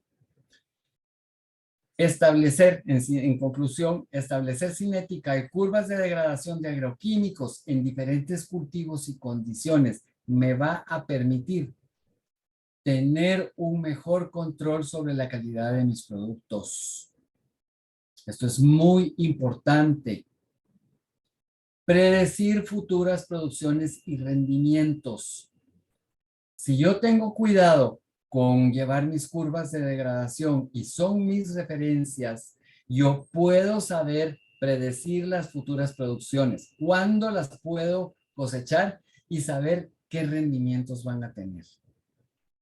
Ahorro en costos y eficiencia y aumento en eficiencia productiva. ¿Por qué? Porque voy a tener menos problemas al momento de exportación, voy a estar seguro de que los productos no van a tener problemas, que no tengo contaminación y todo lo que está involucrado. Voy a reducir el impacto ambiental. ¿Por qué? Porque estoy controlando y sé exactamente cuánto tiempo necesito para hacer un reingreso, cómo puedo llevar el control de la degradación de las moléculas, etcétera, etcétera, etcétera. El control adecuado de la producción para cumplir con las regulaciones y LMRs, que es lo que hemos estado diciendo. Y información disponible para compartir. Mis curvas, si alguien, algún agricultor cercano tiene situaciones o hace más o menos lo mismo que yo, pues puede beneficiarse con esta información. Entonces, espero que con esta charla tan breve que acabo de darles, ustedes tengan más claro por qué es importante hacer o llevar el control con estas curvas de degradación. No es fácil. Nadie dijo que esto era fácil. Es muy cuidadoso, se requiere de inversión, se requiere de tiempo, se requiere de cuidados, pero la herramienta es genial para todos los beneficios que ya mencionamos. Yo aquí me quedo. Espero sus preguntas, sus comentarios, sus observaciones, sus aportes. Y bueno, somos todo oídos para ver qué quieren ustedes comentar. Y gracias por su atención. Muchas gracias, Cristian, por este tema que nos has traído en esta tarde. Claro que sí, hay consultas que se relacionan con lo que nos has expuesto. Una de ellas es, ¿ya hay curvas establecidas para cada producto agroquímico? Yo creo que la pregunta la debería de hacer yo a ustedes, porque si me oyeron y tomaron nota de cómo se evalúa una curva de degradación, la curva de degradación es la combinación de un montón de variables que voy a evaluar. ¿Qué quiero decir con esto? Tiene que ver el clima, tiene que ver las condiciones edafológicas, tiene que ver el cultivo, tiene que ver la localización, tiene que ver la radiación solar, tiene que ver la concentración del ingrediente activo que estoy utilizando. En fin, es una serie de situaciones o de variables que yo tengo que definir para establecer una curva de degradación. Lo que sí podemos hacer es ver una referencia, o sea, que haya una, perdón que no había puesto mi cámara, una referencia de algún artículo o alguna curva que esté publicada para más o menos entender cómo van a ser nuestros resultados, cómo voy a tener los datos, qué tipo de mediciones se usaron, qué estadística se usó, qué metodología. O sea, puede ser una buena referencia para más o menos tener una idea, pero que yo pueda ir a un libro y encontrar una curva de degradación que va a servir para mi cultivo que tengo en San Marcos, en donde la temperatura oscila entre los, qué sé yo, 18 y 40 grados en condiciones de lluvia diferentes, con una concentración de moléculas. O sea, eso es muy, muy complicado. Es como que yo les dijera a ustedes, miren, si yo siembro esta semilla, este tipo de semilla, ¿qué cantidad de producto voy a obtener? Pues ustedes me van a decir, bueno, ¿dónde lo va a sembrar? ¿En qué clima? ¿En qué tipo de suelo? ¿El cultivo es adecuado? Y me van a empezar a preguntar un montón de cosas. Pues igual funciona lo de las curvas de degradación. Muchas gracias, Cristian. Para que la degradación de un ingrediente activo se represente con una logarítmica y no un modelo lineal, perdón, ¿por qué la degradación de un ingrediente activo se representa con una logarítmica y no con un modelo lineal? Bueno, aquí tenemos que regresar a los principios básicos. Hablamos de que una reacción de degradación, un proceso de degradación de una molécula, el proceso es un proceso químico que lo que hace es romper la molécula en moléculas más sencillas o metabolitos o llegar a la mineralización. Cuando se da ese fenómeno, lo que vamos a obtener son reacciones de primer grado. Si quieren, voy a regresar, para que esto se entienda bien, voy a regresar a donde están las comparaciones de las dos curvas, aquí. ¿Ok? Y entonces, ¿qué tenemos? Tenemos el modelo exponencial, o sea que esto es lo que me dice el mecanismo. ¿Por qué? ¿Por qué es exponencial? Porque si tenemos el consumo graficado aquí, el consumo del ingrediente activo, y va a ir bajando la concentración, al principio la reacción es muy rápida, pero poco a poco va a ir disminuyendo la reacción porque se va consumiendo ese ingrediente activo. Y voy a usar unos términos de química, si me perdonan. Lo que pasa es que a mayores concentraciones hay mayor posibilidad de reacción. Entonces, como la concentración es muy alta, los cambios van a ser muy grandes, pero conforme va bajando la concentración, los cambios van a empezar a disminuir y por eso es que tenemos esta función exponencial. Es muy difícil trabajar con los datos en la función exponencial. Entonces, es importante linearizarlos. Eso quiere decir que voy a convertir los datos que tengo aquí de la curva en una línea recta. ¿Por qué? Porque eso me va a establecer una pendiente, que es el dato que a mí me interesa, que es la constante de la reacción. Y esa constante me va a permitir hacer la gráfica del consumo de la concentración inicial con respecto a la concentración en el tiempo. Dicho de otras palabras, voy a manejar matemáticamente esta gráfica para volverla una función más sencilla y que la pueda interpretar como una línea recta. Creo que es más fácil manejar con una escuadra y con un papel milimetrado, leer cómo se comporta esto que con respecto a esto, ¿verdad? Me explico. Entonces, se hace ese trabajo matemático para hacer la linealización y entonces yo ya tengo una función muy fácil de manipular. Por eso es que lo hago. Siempre estamos buscando cómo hacer las cosas en forma más sencilla. Y por eso es que se usa la forma lineal. No hay manera de yo ir a hacer una medición al campo y obtener una línea recta. No. Tengo que obtener los datos que ya vieron ustedes que no los voy a obtener así. O sea, los voy a obtener disparados. Y si me permiten, voy a retomar la gráfica solo para que se entienda bien. Voy a tener los datos disparados. Disculpa si me estoy tardando, pero estoy viendo, no les estoy cambiando todas las diapositivas a ustedes. Ahí. Puede tener algo así, o sea, variaciones, no tengo datos bonitos, ¿verdad?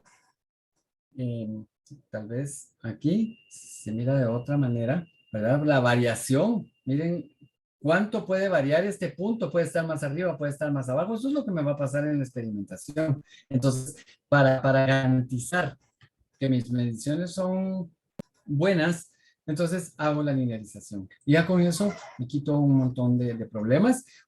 Obviamente que lo tengo que definir y tengo que decir que hice la linealización. No sé si se entiende la pregunta a quien hizo la consulta o Luis, si está claro. Gracias, Cristian. En este caso vamos a esperar que quien desarrolló la pregunta nos logre dar la respuesta. Muy bien. Vamos a ver. Hay productos que no se degradan o que tardan mucho en degradarse. Es Sí, una pregunta. sí. Hay productos que son mucho más estables y hay productos que son terriblemente inestables. Para que ustedes tengan una idea fácil de productos que manejamos nosotros. Por ejemplo, el agua oxigenada, el H2O2, los peróxidos, son terriblemente reactivos a la temperatura, a la luz, algunos de ellos al movimiento, y por eso es que se utilizan como explosivos. Sin embargo, por ejemplo, el alcohol etílico es bastante más estable, pero es reactivo. Si al alcohol le llega a caer una levadura o un microorganismo, lo convierte en ácido acético. Eso tarda tiempo. Quienes han hecho procesos de fermentación, yo creo que todos hemos hecho en algún momento de nuestras carreras procesos de fermentación de azúcares para obtener alcohol y después obtener ácido acético. Y puede ser voluntario o involuntario, ¿verdad? Si hacemos una mala fermentación de algún jugo de fruta, tal vez lo que vamos a obtener es vinagre o metanol.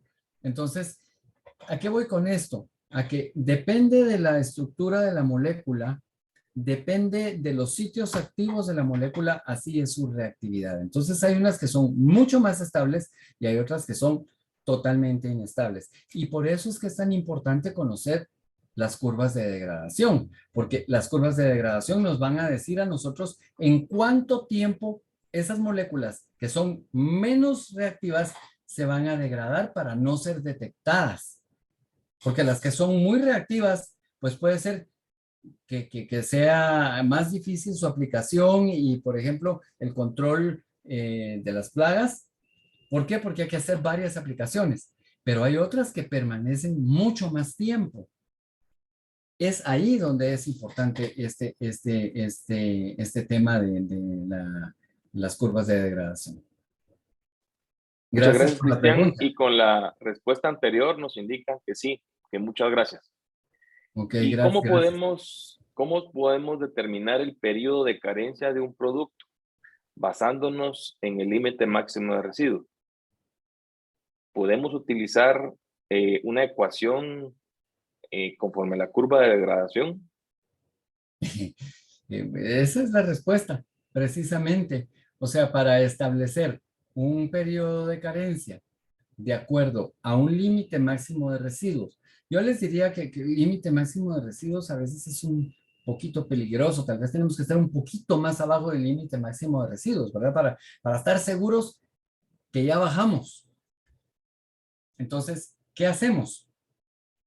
Pues hacemos una evaluación de una curva de degradación. Vamos precisamente a hacer una aplicación y controlamos las concentraciones, ¿verdad? Por eso es que vamos a ir tomando muestras, vamos llevando el control de las concentraciones con respecto al tiempo. Una vez tenemos todos esos datos, hacemos nuestra gráfica la gráfica, la linearizamos, obtenemos la pendiente, obtenemos la ecuación de la recta y entonces ya con eso podemos hacer nuestras proyecciones. Pero precisamente todo ese proceso nos sirve para establecer que vamos a estar con seguridad en un tiempo dado abajo de un límite máximo de residuos.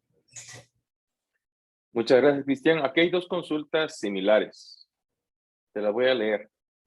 ¿En Guatemala existe algún laboratorio para hacer los límites máximos de residuos? Sería una. Y la otra es, ¿existen en Guatemala empresas que se dedican a estudios de curvas de degradación? Ok, vamos con la primera. Laboratorio oficial no hay.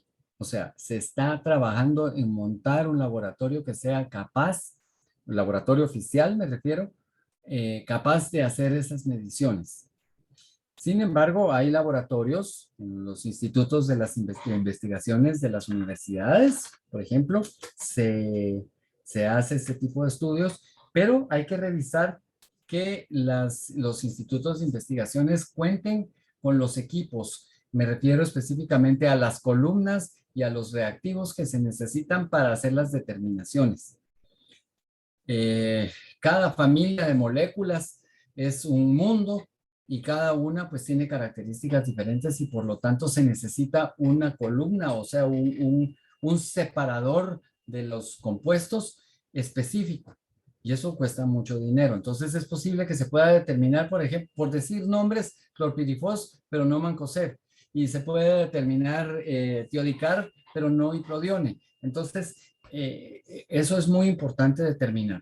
Dije nombres al azar. Y en Guatemala existen empresas, bueno, los institutos de investigaciones de las universidades lo pueden hacer. Hay algunas empresas a las cuales se les puede consultar, pero les advierto que estos procesos son muy caros. ¿Por qué? Porque requieren muchísimas muestras, muchísimo tiempo y por lo tanto es importante organizarse y hacer las mediciones correctamente.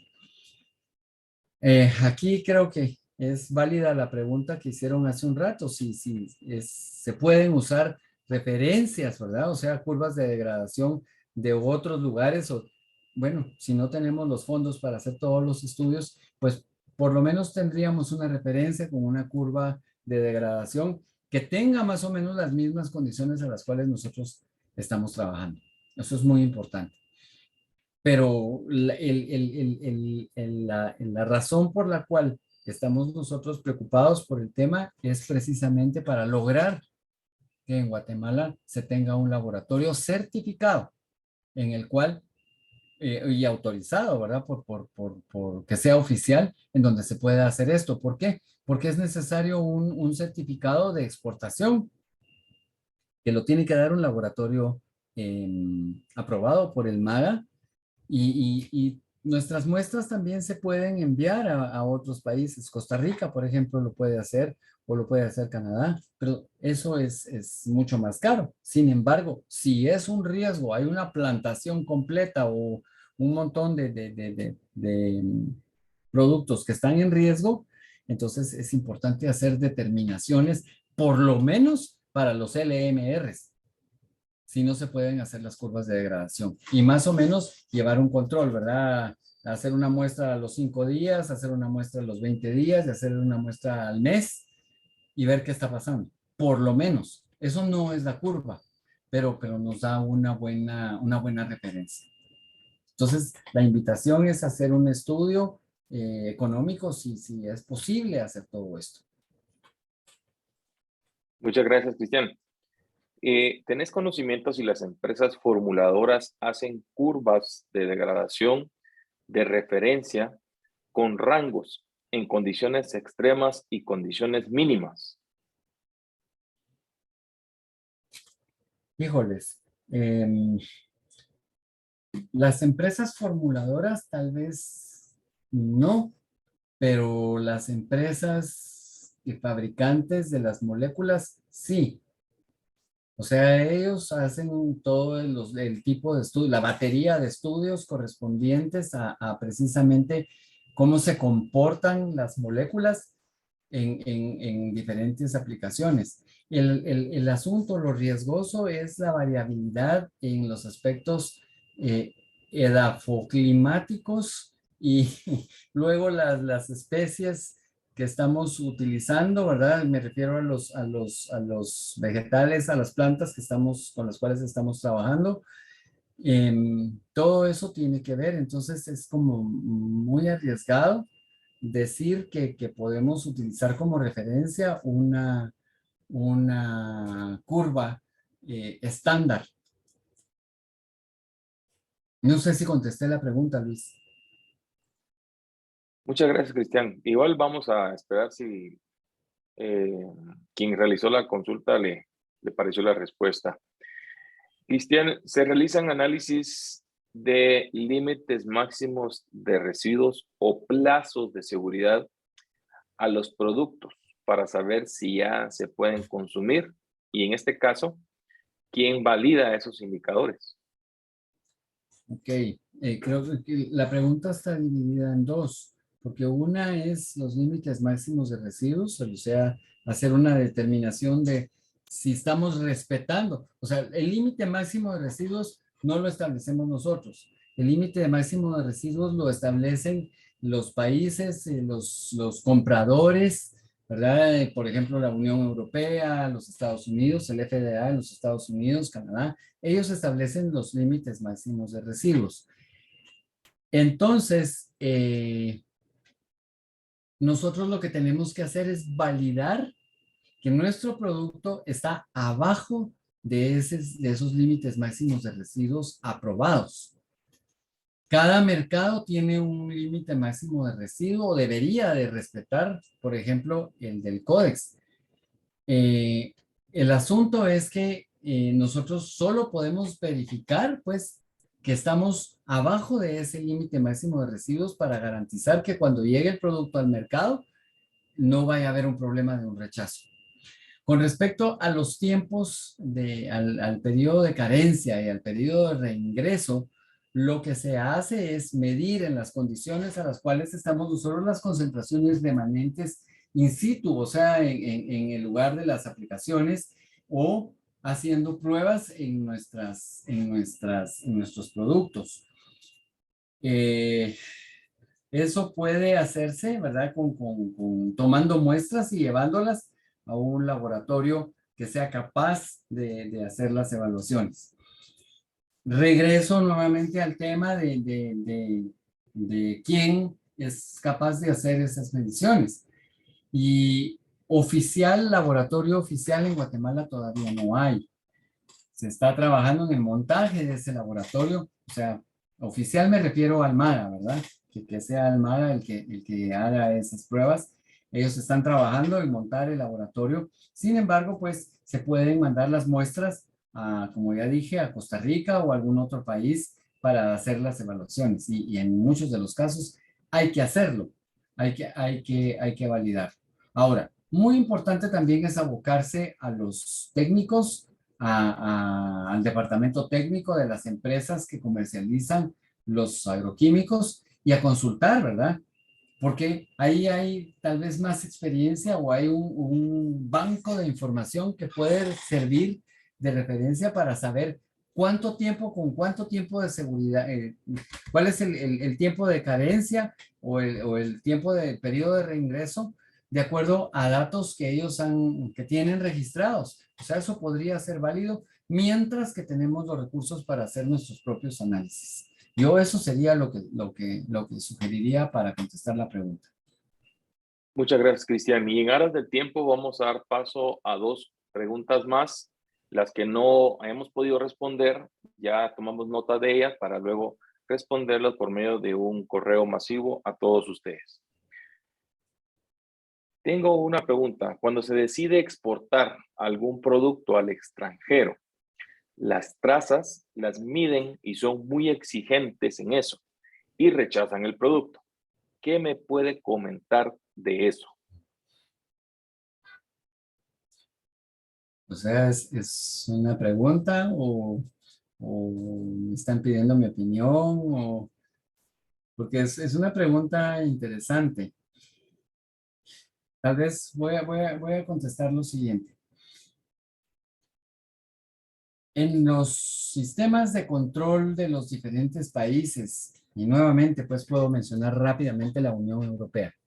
La Unión Europea puede ser muy específica en decir que van a exigir que para el mango un LMR de tanto está establecido y de acuerdo a ese LMR van a hacer la evaluación. Eso está establecido, o sea, se sabe con qué hay que cumplir. En otros casos, el LMR se puede, no, voy a corregir la palabra, lo modifican y lo hacen más bajo que el que está aceptado. O sea, está registrado, por ejemplo, por el Códex Alimentarius, un LMR de 0.02, y resulta que la Unión Europea dice que no, que ahora va a ser 0.002. Ellos hacen ese tipo de cosas. Entonces, ya ese LMR ya viene siendo como una traza. Ya no es tanto una cantidad detectable. Podría ser detectable, pero puede ir a la categoría de trazas. En algunos casos, la Unión Europea establece que no debe haber presencia de, o sea, a la hora de hacer un examen de si hay o no hay producto, del el producto que estamos buscando, es posible que aparezca como que sí, pero no se puede cuantificar porque la concentración es muy baja, pero aparece. Para mencionar el ejemplo, la Unión Europea en ese sentido dice, no acepto el producto. ¿Por qué? Porque aparece como traza. Y nosotros especificamos, o sea, la Unión Europea especificó que no debe haber presencia de. O sea, que esas situaciones se dan. ¿Qué es lo que yo opino en nombre de la gremial, o sea, o de lo que nosotros manejamos? Es que se deben respetar los LMRs porque son acuerdos establecidos y se debe respetar esa concentración máxima. Si está acordado un LMR a cierto nivel, no se puede cambiar solo así, porque eso significaría que todo el sistema de cultivo y de aplicación hay que modificarlo con tiempo. Entonces, ¿qué quiero decir con todo esto? Que cuando se establece que lo que se permite es una traza o no presencia, entonces tendríamos que acatar esas instrucciones. Ahora, ¿es posible para nosotros producir un producto, valga la redundancia, sin alguna de las moléculas que están prohibidas o que el LMR es tan bajo? Eso es lo que tenemos que analizar y nosotros peleamos. ¿Por qué? Porque para algunas de las moléculas que nosotros usamos no hay sustitutos o no son rentables.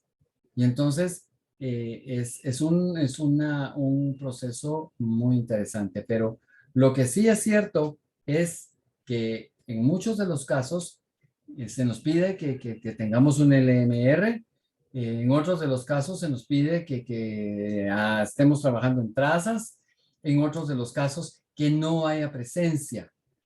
¿Y qué pasa cuando se trabaja con una buena curva de gradación y tenemos un buen control? Podríamos llegar a niveles ya ni siquiera detectables de la molécula. Y entonces cumplir con lo que nos están pidiendo, que no haya presencia. Pero yo ahí me quedo porque la pregunta depende también mucho del criterio de la persona que está exportando y del cliente, por supuesto. Muchas gracias, Cristian. Considero que se han respondido muy bien todas las preguntas que se te han desarrollado. De igual forma, vamos a contestar las que no nos dio tiempo de poder trasladártelas, ¿verdad? Entonces agradecemos al ingeniero Cristian Rossi por este tema tan importante, un tema que la gremial trae a ustedes gracias al Colegio de Ingenieros Agrónomos y la Unidad de Capacitación Profesional UCAP, invitándolos a que nos puedan seguir en nuestras redes sociales como @gremiagro, en Facebook, Twitter, Instagram, LinkedIn y en YouTube, en donde estoy observando algunas preguntas que nos hacen sobre el traslado de la información. Vean, nosotros únicamente pues tenemos la oportunidad de trasladarles a ustedes la información cuando ya está en la página de YouTube, para que ustedes pues puedan volver a vivir este y otros temas de capacitación y que vean cómo es la interpretación de muchos de los datos que ahí se presentan. Para dar paso también y finalizar con esta diplomado que hemos desarrollado en su 7º curso, queremos mencionarles que se estarán recabando la información tanto de la plataforma de Zoom en los ingresos de todos los profesionales y también lo que vendría siendo el link de asistencia para que nosotros podamos hacer valer los diplomas, en este caso, a las personas que hayan concluido satisfactoriamente los temas de capacitación. No sé si tenemos palabras de la ingeniera Marisol para podernos despedir. Gracias, Luis. Buenas noches. Excelente presentación, ingeniero Cristian Rossi. Muy satisfechos y agradecidos con las 7 conferencias. Estimados profesionales, a ustedes también les agradecemos por su participación en este proceso de capacitación, esperando haber cumplido con sus expectativas y aportar información útil para todos. Les invitamos a seguir actualizándose en las temáticas de su interés. Estén pendientes, por favor, de las conferencias y cursos de capacitación que estamos organizando para ustedes a través de la Unidad de Capacitación UCAP. En nombre del Colegio de Ingenieros Agrónomos de Guatemala, agradecemos una vez más al equipo de Gremiagro, especialmente al ingeniero Luis Franco, quien coordinó junto a nosotros este diplomado. Buenas noches, de parte nuestra es todo. Buen descanso, que estén bien. Muchas gracias al Colegio de Ingenieros Agrónomos, a UCAP y a ustedes, estimados profesionales. Nos vemos en una siguiente charla de capacitación, invitándoles a que cualquier consulta, hacérnosla llegar al correo info@gremiagro.com. Deseándoles siempre lo mejor. Nos vemos en una próxima oportunidad. Hasta pronto.